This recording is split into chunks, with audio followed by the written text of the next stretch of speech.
Hey, ¿qué hay viajeros? El día de hoy hablaremos todo respecto a la nueva actualización del juego, además de la controversia creada por la colaboración de Bravely Default. Pues sin más preámbulos, comencemos. En primer lugar, hablemos de la colaboración de Bravely Default y la controversia que ha causado a nivel mundial. Con respecto a la nueva actualización, se agregaron las historias de Elvis y Adele, las cuales se habilitarán al completar el capítulo 1 de Master of Fate en Teatrópolis. Además, se agregaron recompensas que implican la historia de Elvis. Entre estas se tiene fragmentos y sellos. Este último nos sirve para poder subir de clase a Elvis, ya que se nos une con 3 estrellas. Por otro lado, se agregaron recompensas que implican las nuevas casas, llamadas las Otherworld Hunts. Próximamente haré un vídeo explicando con más detalle en qué consisten estas nuevas Hunts. También con la llegada de la actualización tenemos la llegada de Adele, uno de los personajes de Bravely Default 2. Para poder obtenerla se tienen dos formas. La primera es que se agregó un Step Up, en la cual está disponible, pero solo con gemas de paga. Además, se puede completar solamente 2 veces. Ten en cuenta que ella tiene un 15% de aparición en el paso 5.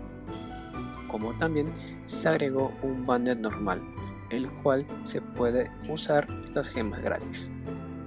Aquí me quiero detener un rato, ya que la llegada de Adele ha generado mucha controversia el día de ayer. A comparación de la versión japonesa, ahí también se habilitó un Step Up en donde aparece Adele, pero se podría usar gemas gratis. Como sabrán, estas gemas son las que nos obsequia el juego todos los días. En cambio, en la versión global es de paga. Ten en cuenta también que el rate de aparición de Adele, tanto en el Step Up como en el banner regular, es de un 8%, pero en la versión japonesa, al completar el quinto Step Up, su rate era del 50%, en cambio en la versión global es solo del 15%. Así que, aunque use dinero real, va a ser difícil tratar de obtener a Adele. Y seguro se preguntan, ¿eso qué implica? Bueno, en primer lugar, que si quieres intentar obtener a Adele a través del Step Up, tendrás que usar gemas de paga, ya que las gratis no están disponibles. Aún así, ni eso te garantiza que la obtengas por el bajo rate que tiene en el quinto paso. Además, si eres un jugador free to play, el hecho de querer obtener a uno de estos personajes se te complica, ya que no quieres usar dinero real. Pero también es algo que ha disgustado mucho a los jugadores de paga. En segundo lugar, si quieres obtener a Adele a través del banner regular, tendrás que gastar como máximo unas 6000 gemas, ya que de esa forma obtendrás su invocación por Pity o Sparking. Digamos que ese es en el peor de los casos que no hayas obtenido, entonces tendrás que intercambiar tus fragmentos obtenidos del banner en la tienda de Exchange. En tercer lugar, las recompensas diarias que se están obteniendo en la versión global son menores a las obtenidas en la versión japonesa, ya que ahí regalaban más gemas de los que nos han brindado hasta ahora. También se debe tener en cuenta dos cosas más. A futuro vendrán nuevas colaboraciones, como la de Nier Automata y la de Triangle Strategy, pero no sabría decir si serán de la misma forma que la de Bravely Default, ya que con la aparición de cada nueva colaboración en la versión japonesa, ahí les regalaban un total de casi 800 gemas, a diferencia de la global. También a futuro vendrán nuevos Step Ups, en donde incluyen hasta 4 personajes, en donde al completar el quinto paso, te garantiza que obtendrás ni más ni menos que a uno de estos personajes del banner.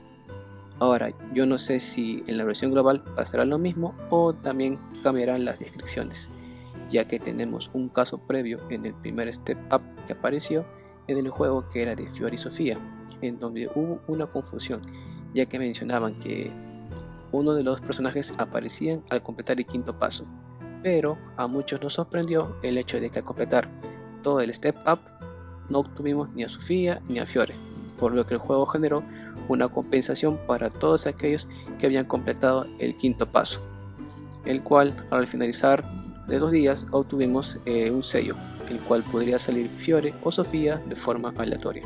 Yo espero que para las futuras colaboraciones esto cambie, ya que de otra forma dejará un mal sabor de boca para muchas personas. Y siguiendo con las noticias, se habilitó el nuevo torneo de la Blossom Cup, en donde se tienen las rondas preliminares y semifinales para desafiar en la final al campeón Blossom. Dentro de las recompensas se tienen gemas, accesorios, Keystones y el mismo Blossom. Claro, siempre y cuando logramos derrotarlo. También se agregaron nuevas anécdotas. Con respecto a la colaboración de Bravely Default, se habilitaron unas misiones, en donde al completarlas obtendremos como recompensa fragmentos, los cuales se usarán para intercambiar objetos en la tienda de Exchange. Por otro lado, tenemos la memoria de la rebatalla de la Blossom Cup, la cual se habilitará después de haber derrotado a Blossom por primera vez. Por si no lo sabían, obtendrás fragmentos cada vez que lo derrotes a través de esta memoria. Además, con ello puedes intercambiar objetos muy interesantes en la tienda de Exchange. Con respecto a la tienda de Exchange, también se agregaron unos cambios, en donde se añadió un apartado para intercambiar fragmentos obtenidos de la batalla contra Blossom, tales como su accesorio único, Keystones y objetos que nos dan experiencia, como también se agregó un apartado para intercambiar fragmentos obtenidos de las Otherworld Hunts, entre las cuales se tienen sellos para subir de clase a Elvis, piedras de Awakening o despertar, como también una serie de armas, las cuales podremos usar para crear las Bravely Weapons. Por otro lado, se dieron cambios en la tienda, en donde se aumentó el precio de los paquetes tanto para jugadores de iOS como de Android, debido a ciertas disposiciones locales en algunos países. Y bueno, eso fue todo respecto a los cambios traídos por la nueva actualización. Me gustaría saber qué opinan respecto a la colaboración. ¿Se sienten a gusto con su llegada o se sienten inconformes? Los leo en la caja de comentarios. Nos vemos en otro vídeo de Octopath Traveler. Bye. See ya.